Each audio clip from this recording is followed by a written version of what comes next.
Nesse episódio do Man in the Arena, JP, João Pedro Rezende, do Hotmart, fundador e CEO, falando sobre o que ele aprendeu como gamer, como construir uma empresa com cultura forte e como juntar startups e marketing digital.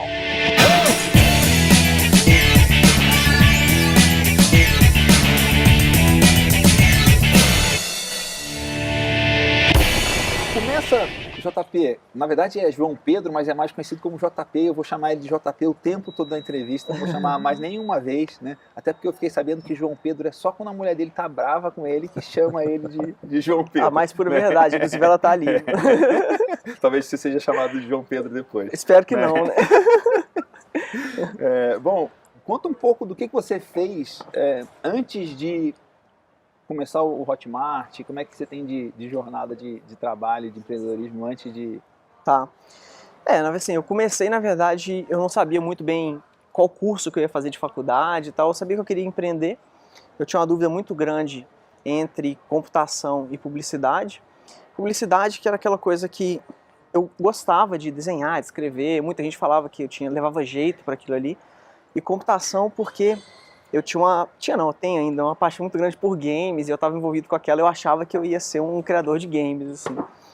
E no final das contas, avaliando uma série de coisas lá, não tinha tanta experiência assim, tinha 17 anos nessa época, mas eu achei que se eu fizesse computação, eu teria mais chance de criar um negócio do zero, assim, sem precisar de mais nada, só no meu quarto lá, tranquilo. E aí, optei por fazer isso, entrei para faculdade. Na faculdade conheci dois sócios que foram sócios da minha primeira empresa, que foi o Matheus Bicalho, que é meu sócio na Hotmart também, e o Guilherme, que foi um sócio da minha outra empresa, chamava Mobworks. E isso era 2004, a gente saiu da faculdade em 2004, a gente abriu a Mobworks, que era uma empresa para aplicativos móveis em 2004, quando o telefone mal tinha tela colorida. Então, assim, a gente tinha umas ideias meio malucas e tal. Porque naquela época, eu queria criar o que hoje poderia ser o Tinder. Só que, cara, não tinha GPS, não tinha nada. Como que a gente fazia? Não, a ideia era, a gente cria um cadastro das pessoas, com as características dela, e as características da pessoa que ela queria, e a gente, por triangulação de antena de celular, quando uma pessoa entrasse perto, a gente disparava o SMS e falava, olha, você tem um match aqui e tal.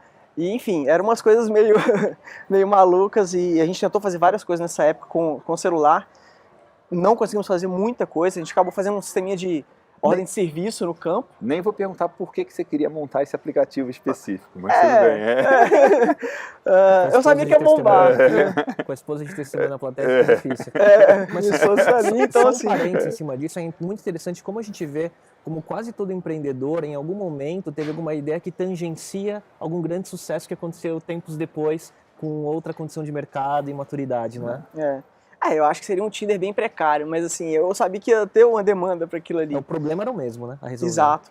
A gente tentou várias coisas com relação a essa parte de triangulação de antena, a gente pensou em fazer algum game no mundo real, com que você tinha que ir em alguns estabelecimentos para coletar, então assim, tinha várias ideias, mas a gente não conseguiu avançar com nenhuma, acabamos fazendo um sistema de ordem de serviço lá, que foi mais perto de mobile que a gente conseguiu fazer na época. Quando esse serviço era de pedido, assim, do cara vendedor no campo? O assim? cara tá entregando gás, e aí ele precisava controlar e receber novos pedidos e tal.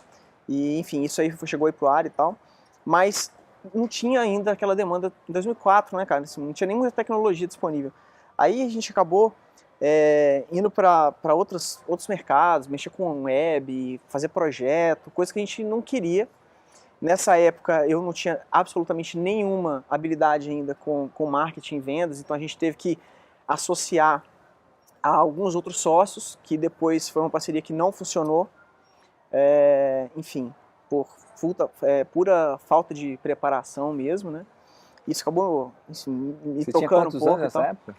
Cara, eu saí da faculdade com 21 anos, então a gente ficou com essa empresa 2 anos e meio, mais ou menos, e aí fechou. A empresa fechou, eu fui para o mercado, meu sócio também, um sócio que era do Sul voltou para lá. O Matheus, ele foi seguir uma carreira bem técnica, e enfim, foi fazer disciplinas de especialização em arquitetura, de sistemas, coisas do tipo.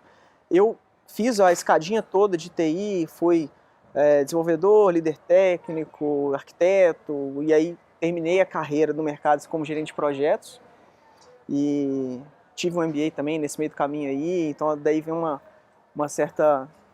base forte de conhecimento de processo, apesar que muda um pouco em startup, mas... E aí, eventualmente, chegou um momento que eu e o Matheus já estavam discutindo novas ideias pra gente fazer. Tentamos fazer um monte de coisa, cara. Tentamos importar camiseta nerd da China, aquelas de Wi-Fi, que toca uma música, fica o equalizador piscando, só as coisas mais esdrúxulas, né? Mas eu queria uma, eu falei, não tem, então, sei lá, deve ter mais gente que quer, né? Na época eu era mais nerd ainda. Uma coisa legal que ele falou, antes dele escolher o curso, ele já sabia que queria empreender, né? Isso é muito legal. Né? Essa era a única certeza que eu tinha, na verdade.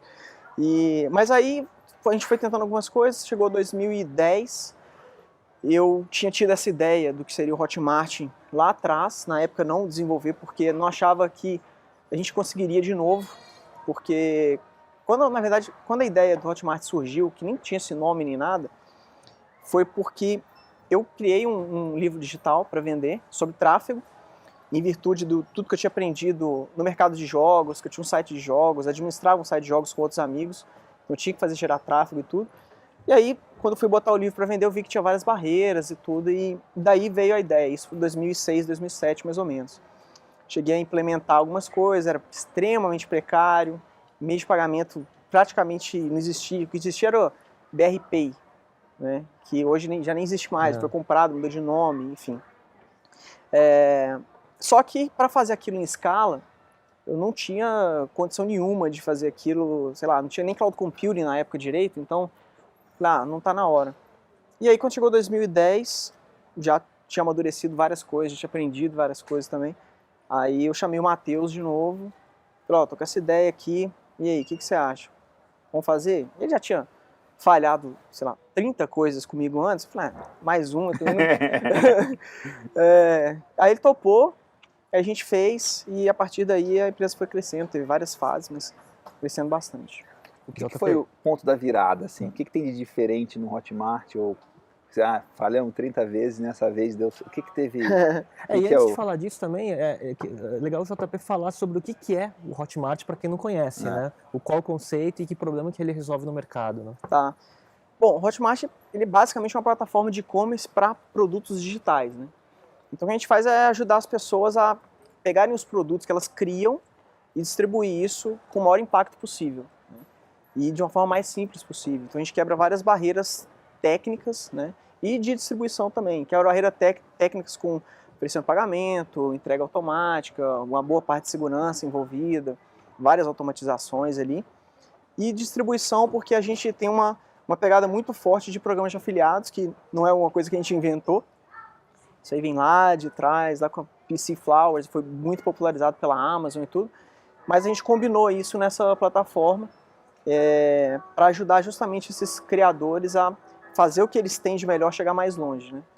Então, basicamente, o Hotmart é isso. Legal. Muito bom, mas fala o que é a mudança de chave aí para fazer o... Tá. Cara, assim, acho que uma das principais mudanças foi que em 2010 eu estava bem mais preparado, assim, para...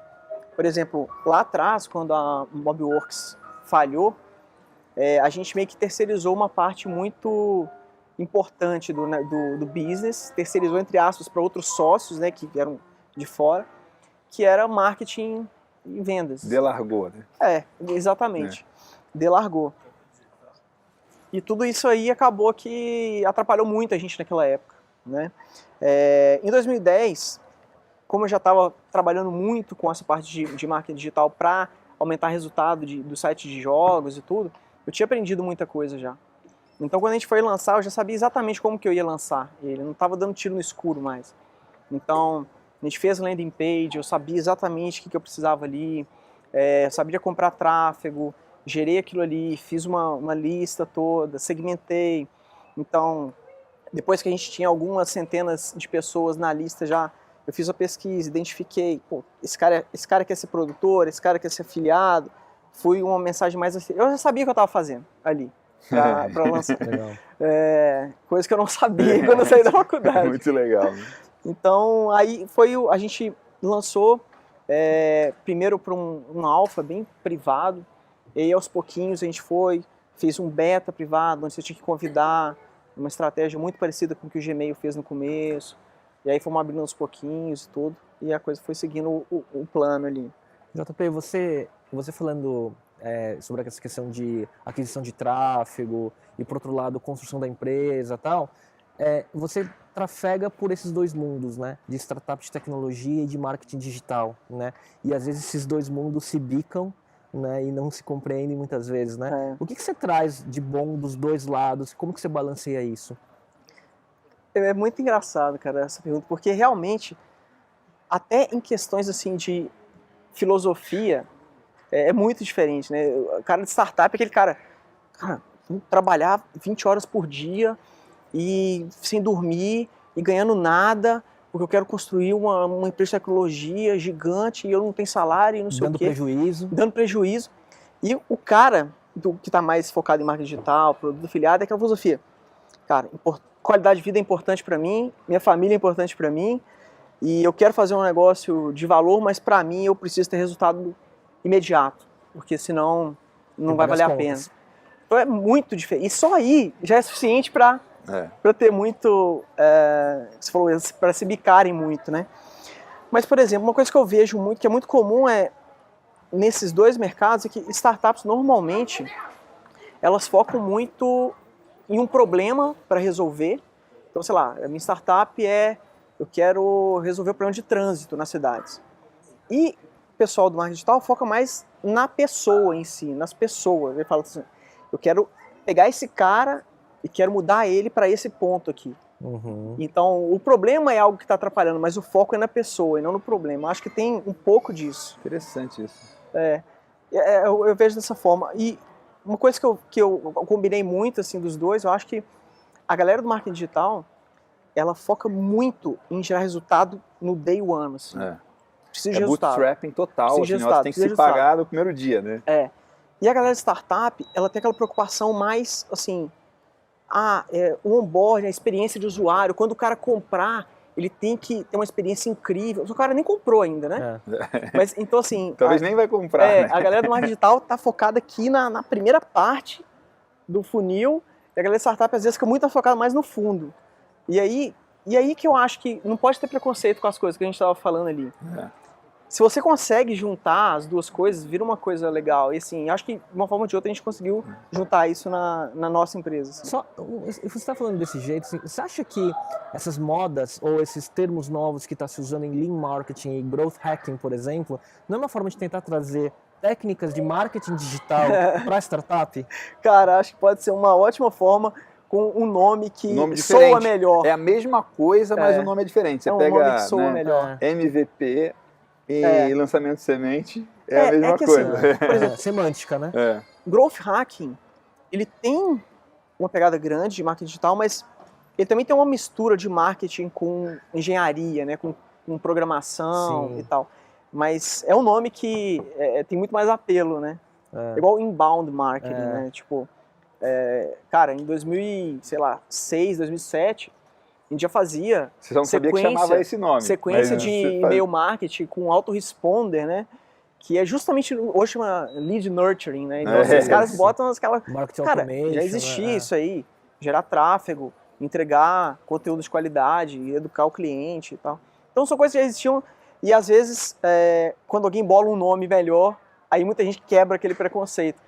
É óbvio que se você não tiver preconceito, você vai pegar muito antes as coisas. E aproveita mais rápido. Isso que é um negócio legal de falar isso, que é quem não tem preconceito, quem é agnóstico à tecnologia, né, pode pegar qualquer... É muito mais rápido em absorver, né, de todas as escolas. E aproveita o que serve. Porque foca no resultado. Foca no resultado. Exatamente. E não na técnica em si, né? Exatamente. E isso é uma coisa que é interessante. Eu até coloquei sobre pegar de várias escolas... Como é que, uma coisa que você falou que tem para me contar, que eu não sei o que é, assim, o que você aprendeu sendo gamer que você trouxe para a empresa, né? Cara, né, porque o JP era um jogador ávido aí de videogame, né? Gamer hardcore, né? Assim, eu posso falar que eu passei muito tempo da minha vida jogando. Hoje eu ainda jogo alguma coisa, mas eu acho assim, se você souber olhar, tem como você tirar aprendizado de tudo que você faz, né? E a primeira coisa que gaming trouxe para mim foi que eu aprendi a falar inglês, fluentemente, vamos dizer assim. À medida que eu fui jogando cada vez mais, eu sempre gostei de jogar mais com guildas gringas, né, com clãs gringos e tal, que com brasileiro. E isso me ajudou muito nesse ponto, porque eu tinha que comunicar por voz, enfim. E à medida que você ia assumindo posições mais importantes dentro de determinado plano de jogo, você tinha que se comunicar cada vez mais e tal. Então isso me ajudou muito. E aí, cada tipo de jogo, acho que te traz um aprendizado, assim, ó, pelo menos me marcou de alguma forma, sei lá, Quake. Quem aqui já jogou Quake? Né? O Quake, eu joguei muito Quake 1, 2 e 3, mas o que eu mais gostava era o 3. Então, por exemplo, no Quake tinha um negócio que pouca gente fazia, que era o Rocket Jump, né? Que você pegava o lança-míssil, saía correndo e você pulava e atirava com o lança-míssil no chão e você dava um pulo gigantesco. Então, por exemplo, quando eu fazia um Rocket Jump em alguns mapas, dava pra você ficar numa posição lá em cima, matando todo mundo lá embaixo. E isso dava uma vantagem muito grande. Só que o Rocket Jump, quando você fazia isso, ele machuca pra caramba, porque você atira no próprio pé. Então, dependendo da forma como você chega lá em cima, você já chega meio estrupiado.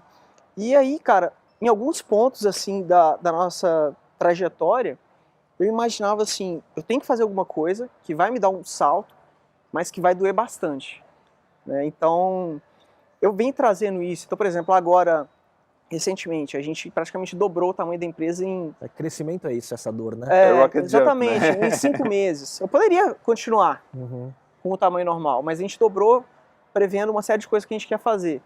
E, cara, tudo que está organizado dentro da empresa, quando você dobra a empresa em poucos meses, tudo desorganiza, tudo vira o caos. E a gente tem uma coisa muito, assim, de velocidade, né? E a gente achava que tinha um conceito de velocidade muito rápido, e a gente conversando com o nosso investidor holandês, a gente viu que o nosso padrão, e o Jordan falou isso ontem no evento, nosso padrão de velocidade estava muito baixo ainda. Então hoje a gente tem até quadro na empresa que fica speed, espalhado para todo lado. Então assim, tudo que traz velocidade, que a gente perde velocidade, isso machuca. Para mim isso machuca muito, então e várias vezes a gente teve que fazer isso. Então salto de foguete lá, ou Rocket Jump, é uma das coisas que eu bolei e de vez em quando eu falo, ó, isso aqui é um Rocket Jump, vale a pena fazer, por mais que vá doer, né? Ah, cara, várias outras coisas de jogos também, então... De contratação também? Contratação, sim, contratação.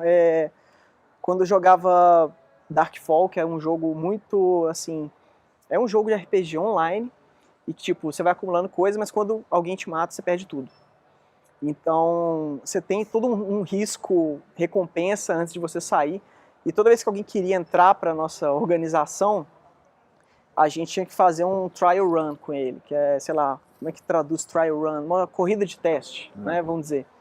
Que pegava o cara, um test drive, falava assim, ó, hoje você vai andar com a gente aí, no meio do mato, e nós vamos caçar confusão com aquela cidade inimiga lá, e vamos ver o que vai acontecer.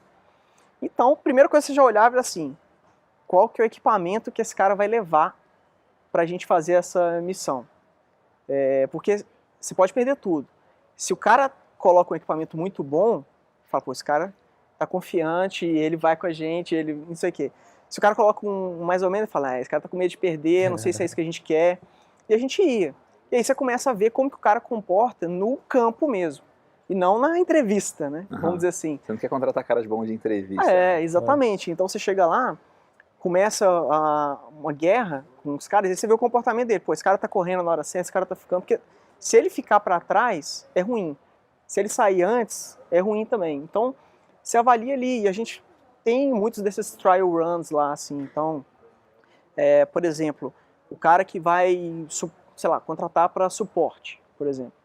A gente pega coisas do mundo real nosso, pega um monte de ticket de suporte, fala assim, responde para mim, deixa eu ver. Então já é ele no campo de batalha, né? Simulador de voo mesmo, assim, né? Tipo, exato. Então a gente... É um e-mail real que já aconteceu e tem um pepino ali que tem um jeito certo de lidar com ele. Exatamente. Então a gente tenta trazer essas situações do mundo real, ou situações que podem acontecer e tentar avaliar mais baseado nisso do que em perguntas. E aí é óbvio que vai variar um pouquinho, né, de cada tipo de coisa, de posição dentro da empresa, né? JP, você falou de crescimento, né, e crescimento rápido, né? E eu sei que você foca muito na formação da cultura da Hotmart, né? E eu tenho olhado muito para as empresas que têm tido sucesso a partir de um culture code muito bem montado. Eu queria que você falasse um pouco sobre a importância da cultura e como que você está construindo essa cultura na Hotmart. Tá. Até para atrair os talentos certos, né? Sim, sim. Cultura está muito relacionado, assim, ao que acontece dentro da empresa, o que você valoriza, o que você não valoriza, mas também ao recrutamento em si. Nosso recrutamento, ele passou por algumas fases. A primeira fase, a gente tentou recrutar, assim, os amigos loucos nossos, assim, porque é aquela fase, você não tem dinheiro, você quer fazer um negócio, você precisa fazer a empresa andar, você fala, quem que eu vou chamar? Eu falo assim, quem que é meu amigo mais maluco que vai querer me ajudar com isso? Então a gente passou por essa fase, eu trouxe um grande amigo meu, programador, ele foi ajudar a gente, depois trouxe um outro, são caras que cresceram dentro da empresa e tudo. E a segunda fase, e são programadores, e eu tenho facilidade de recrutar programadores porque eu conheço... É sua língua, né? Conheço vários programadores em BH.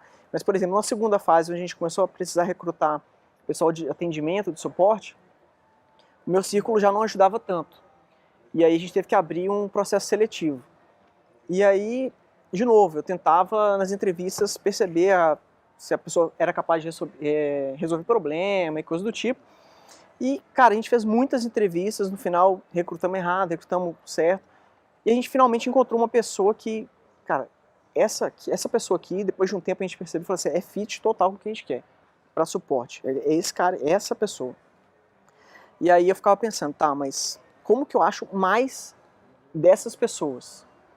E aí foi a fase que eu chamo de recrutamento de ataque dos clones lá. Porque assim, minha cabeça, eu tenho uma cabeça muito de marketing e tal, mas ainda tem todo aquele pensamento estruturado de engenharia e tal. E aí eu queria criar alguma fórmula quantitativa de clonar a pessoa para ela ser igual, enfim. De achar caras com aquele mesmo perfil. Exatamente. Porque para essa posição especificamente, sei lá, a personalidade da pessoa era mais importante do que qualquer tipo de habilidade técnica. Ali, né? Então, eu conheci um teste lá que eu aprendi com um coach, e esse teste ele me quantificava em alguns atributos a pessoa. E aí eu peguei o teste e falei assim, quer saber? Eu falei o seguinte, eu rodo o teste nessa pessoa que já está dentro da empresa, que é o fit. Aí deu o resultado.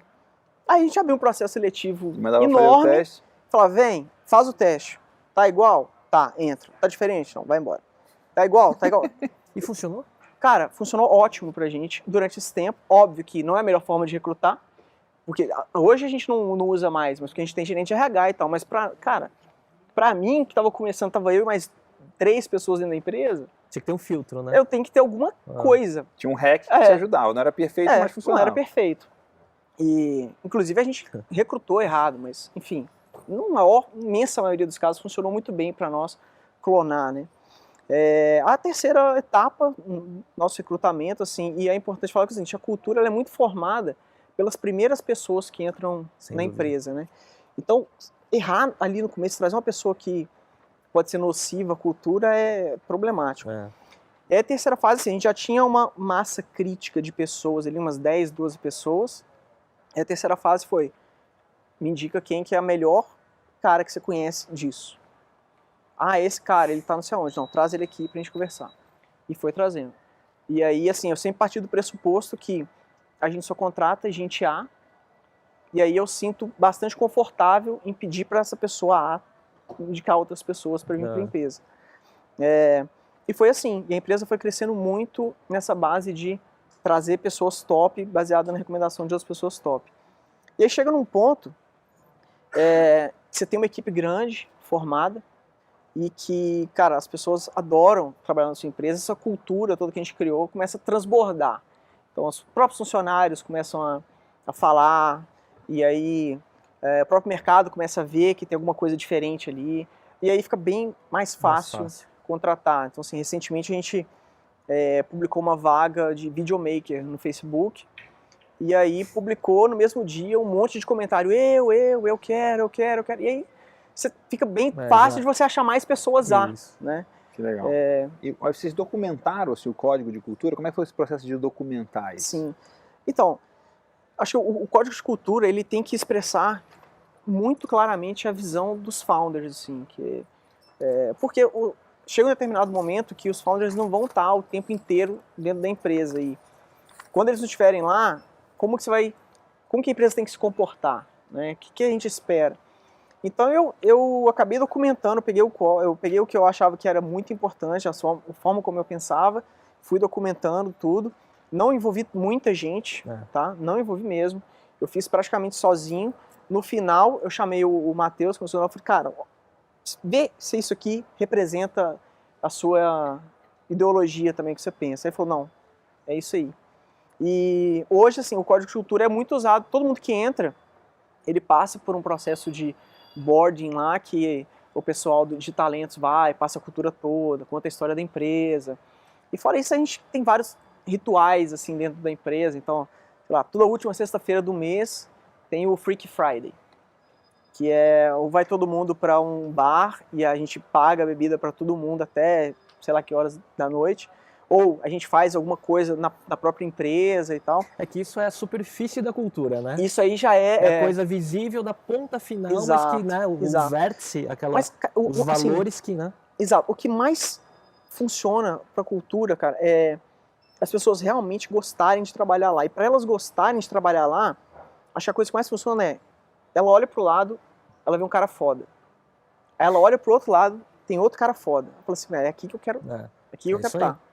Então, assim, a celebração é importante, mas se você tem gente que não... É recrutar certo. Então, não tem por exemplo, pangaré. E aí você sabe que está funcionando a cultura, é o seguinte, teve até um exemplo interessante. Entrou uma pessoa na empresa, né? Ela passou pelo processo de recrutamento todo, entrou, e aí um belo dia, eu passando assim por uns andares lá, eu olhei assim, eu vi uma cadeira vazia e não sei porquê, me parecia que aquela cadeira já estava vazia há mais tempo. E eu sei que não tem espaço na empresa hoje, que a gente está até reformando. Eu falei, ué, cadê fulano de tal? Eu falei assim, ué, você não ficou sabendo, não? Aí eu, não, o quê? Então a gente já desligou. No terceiro dia foi desligado. Por quê, cara? Assim, um jeito de você ter um time muito forte é você tirar as pessoas que não são adequadas ao time. E no caso dessa pessoa, nem era uma questão de habilidade técnica, era uma questão que chegou lá, já começou, sabe, uma enrolação, e aí... Postura. Sabe, postura, sabe? Atitude. E aí, cara, no terceiro dia falou assim, não dá. E aí você não deixa coisas ruins crescerem dentro da empresa, sabe? Cultivadas, assim. Se você tiver que explicar o que é o perfil da pessoa que trabalha com vocês lá, como que é? Cara, tem que aprender, gostar de aprender o tempo todo. Tem que valorizar o estado da arte, tem que gostar de ensinar. Mas uma coisa que é o último item lá da nossa lista e que é mais importante, assim, tem que se importar com a empresa. Tá lá, importe. Você tem que se importar com a empresa. Cara, você viu a tampa da privada tá levantada? Vai lá e abaixa a tampa da privada. Você viu alguma coisa que não quer saber que se você é faxineiro ou não. Você tem que ir lá e consertar. Aqui, cara, a gente fica aqui. Entendeu? Você tem que cuidar disso aqui. Você quer fazer isso aqui crescer. Então é isso. Assim, tem que se importar realmente com a empresa. E isso acontece muito lá. JP, falando sobre trabalhar com investidores, né? Que lições que você pode falar na história da Hotmart e como foi o processo de aporte e de atração de investidores? Tá.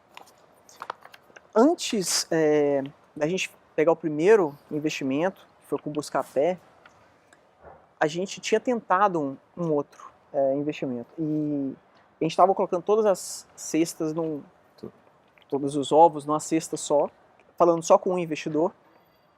E aí a gente chegou num ponto que tinha um term sheet na mesa, com o valor exatamente que a gente queria, só que, cara, termos assim, esdrúxulos, tinha uma multa, caso eu não batesse uma multa, cara, um term sheet que era quase o valor do investimento. Eu falei assim, cara, eu sou founder, velho.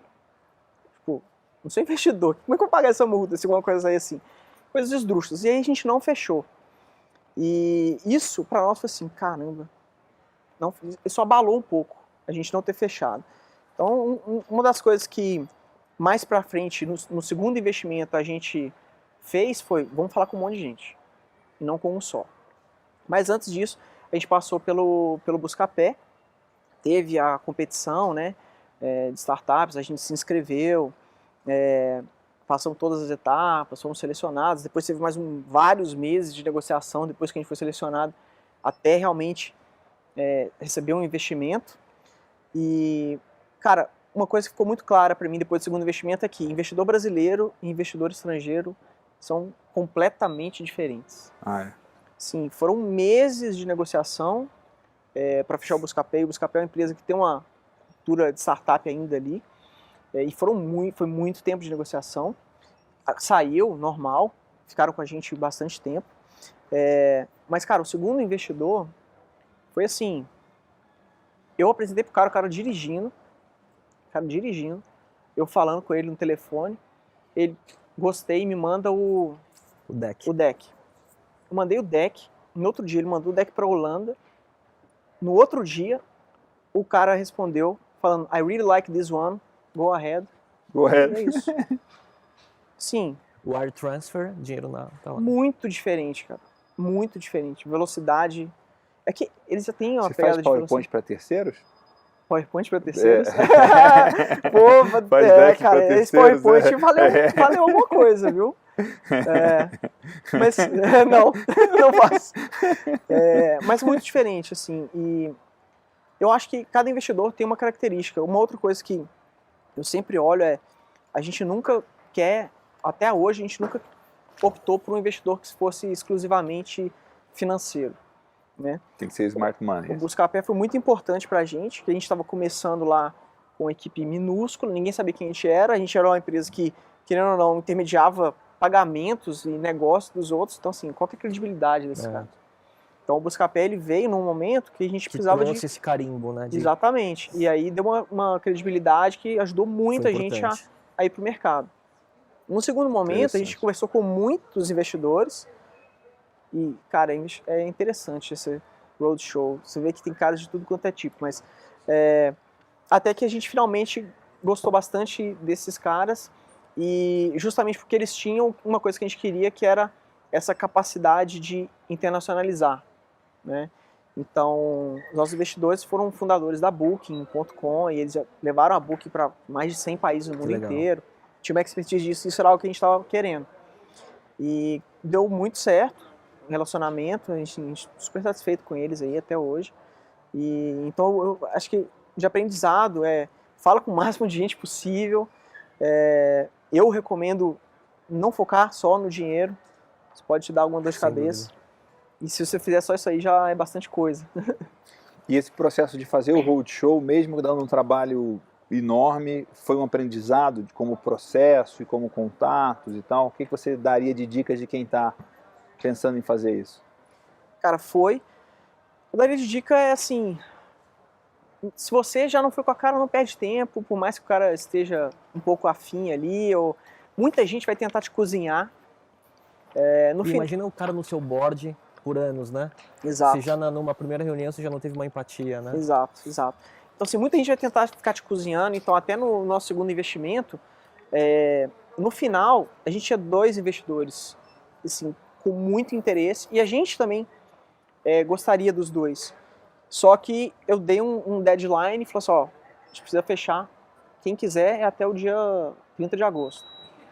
E aí um deles falou, preciso de mais 2 semanas, não sei o que. Eu falei assim, então, quem sabe da próxima vez, a gente foi lá, fechou com um cara que já estava pronto, e foi. Trabalhou bem a escassez, hein? Exatamente. Né? Muito bom. E aí, juntando tudo isso, então a história de Hotmart, a história dos seus outros empreendimentos e tal, tudo isso está adornado por você estar num ecossistema hoje de Minas Gerais, que é o São Pedro Valley, né? Sim. O que está com outros grandes empreendedores que estão tendo sucesso também? Como que essa troca ajuda o seu dia a dia no teu negócio? Cara, assim, São Pedro Valley, ele não é uma instituição que, sei lá, toda semana tem um evento do São Pedro Valley, não é isso. ele é uma comunidade mesmo, autogerenciada, então a gente tem o WhatsApp, tem o Slack e tudo, e que eu acho que o grande lance é o seguinte, você tem uma lista de todo mundo que está ali, tentando fazer a mesma coisa, com vários desafios semelhantes, alguns já passaram por eles ou não, e você pode apertar um botão, mandar um WhatsApp, e falar assim, vamos tomar um café? E é isso, e sempre vai. Inclusive, tem o pessoal até fazendo um aplicativo agora para convidar os outros para tomar um café lá. E vai ser nacional, mas enfim. Então acho que essa é a grande coisa, assim, eu e o Diego, principalmente, que é o meu cunhado, a gente sempre teve uma proximidade muito grande, por algum motivo, que está sentado ali. Então, a gente sempre discutiu muito startup e... Pra quem não sabe, o Diego do Rock Content, né? O Diego da Rock Content, exatamente. A nossa lista aqui para vir aqui em um momento. Vai lá, chama ele, pô, tenho certeza que ele vai vir. E a gente sempre trocava muito ideia, assim, isso ajudou muito. E depois, quando a gente decidiu montar um escritório, a gente começou junto, na mesma sala, uma sala menor que essa área que a gente está aqui, dividindo, no mesma rua, que tinha o Bernardo Porto com a Desk Metrics, e aí criou toda essa... E, cara, aí era muito constante, assim, você ia na padaria, tava o Portinho lá, comprando pão, e aí a gente já trocava, pô, aconteceu isso e tal. E isso ajudou muito a gente, e de uma forma ou de outra foi contagiando as outras empresas da região, e aí veio o nome, e aconteceu, né, que no mesmo ano a gente acabou vencendo o Sua Ideia Vale 1 Milhão, a Rock acabou vencendo o prêmio RBS, e aí a gente falou, esse lugar aqui tá dando certo, cara, isso aqui é o Vale do São Pedro. Agora são inúmeras empresas lá, de sucesso, né? E aí a história passou, rodou o mundo e realmente criou um ecossistema bem grande lá, assim, de startups, né? Muito bom. Uma pergunta que eu coloquei aqui, que são três coisas que eu gosto muito, que eu vejo que você faz e faz bem, que é você juntar essa questão de ter processo na empresa, né, ter a cultura e também ter pessoas muito boas no time. Como que você está olhando para a empresa, olhando essas três coisas? Processo, assim, eu tenho um background muito forte de processo por causa de MBA e já participei de certificação em fábrica de software, de certificações muito complicadas, meu projeto sendo auditado e tudo, então eu tenho isso, mas eu acho que em startup você só tem que adicionar processo na hora que começa a doer muito, assim, e que é o nosso momento agora, né? E eu particularmente, eu criei muito poucos processos lá, porque enquanto não precisa de processo, gente boa resolve. Gente boa resolve. Cultura e gente boa é mais importante. Então. Exatamente, então, bem mais, assim, isso te dá uma autonomia grande. Só que vai chegar um determinado momento que os próprios departamentos dentro da empresa, eles precisam se organizar. E aí eu dou autonomia para eles definirem os processos dele, eu não fico interferindo. Inclusive a autonomia é uma coisa muito forte na nossa cultura, assim. Eu tento deixar eles definirem, porque vão ser eles que vão estar lá no dia a dia. Então, por mais que eu tenha uma visão crítica ali depois, que eu possa chegar e falar assim, cara, acho que poderia ser um pouco diferente, e por mais que eu tenha um background de processo muito grande, eu tento deixar os próprios grupos decidirem os processos, assim. E eu fico mais como o guardião da cultura do que o guardião dos processos, assim. Isso aí. Que legal. Bom, a gente está chegando no final aí desse bate-papo, que poderia ir longe, né? Porque tem tanta coisa para perguntar. A gente tem nossas perguntas clássicas, né? Então a primeira seria, de tudo isso, qual que seria a sua lição de empreendedorismo que você gostaria de deixar para o público? Tá. Acho que uma que eu gosto é o seguinte, é muito mais fácil você criar algo novo do que criar algo relevante, de verdade. Eu tentei várias coisas, algumas vezes tentei coisas ao mesmo tempo, e só quando eu parei, falei, vamos fazer isso aqui, e eu quero fazer isso aqui ser relevante, é que realmente foi. E porque assim, o algo novo sempre seduz muito, né? É mais, é divertido, tá começando, quem que não gosta de começar um projeto novo? Né? Mas para fazer algo relevante, não dá para ficar inventando. Pulando de galho em galho. Né? Eu acho que esse é um bom ensinamento, assim, que eu tive. Muito legal, cara. Gostei muito dessa lição. São os melhores, né? Eu vou fazer a segunda pergunta, porque a terceira tem que ser você, né? Tá bom. A segunda é, que livro você gostaria de deixar de dica para o público? Vários. Mas recentemente eu estava relendo um livro que eu já li várias vezes, na verdade. É um livro desse tamanho. Desse tamanho. chama Adams Óbvio. Muito bom, cara. Cara, vocês já leram esse livro? Não li. Já, muito Leiam bom. esse livro, cara. Assim, ele impactou muito, assim, minha vida. E eu acho que, cara, é um livro tão pequeno. Pega e você lê ele no fim de semana, depois você me Legal. fala ou deixa Boa nos dica. comentários aí que vocês Saiu acharam? do lugar comum. É. Legal, muito bom. Muito bom. E a última coisa, né, que o Léo sempre faz questão de deixar para que eu faça, é convidar você a fazer um desafio para quem está assistindo. Porque o Man in the Arena é sobre fazer. E desafio é sair da zona de conforto. Então, o que quem está assistindo pode fazer que vai sair da zona de conforto? Alguma coisa que a pessoa possa fazer até sexta-feira da semana que vem. Assim, tem um Tá. pouco mais de uma semana que você acha que se ela fizer também, ela vai se tornar uma pessoa melhor de alguma forma. Vamos fazer o seguinte, semana passada eu estava num evento lá em BH e aí a pessoa fez uma pergunta que está se tornando cada vez mais comum, que é, me diz um conselho que você daria para o seu filho se fosse, sei lá, a última coisa. Assim. E na verdade não é uma coisa assim que é para fazer na semana que vem, mas uma coisa para tentar incorporar na vida, assim. O que eu respondi para ele foi o seguinte, o que eu falaria para meu filho é: termine tudo que você começar, aprenda coisas novas e faça novos amigos todos os dias. Se você fizer essas 3 coisas, eu acho que as portas vão naturalmente se abrir Boa. para você. O resto é consequência. Muito bom. Muito bom, cara. Que legal. Obrigado aí pela participação. Obrigado Muito vocês. bacana. Hein? Parabéns pelo sucesso, Léo. Valeu. Prazer enorme estar aqui. Obrigado.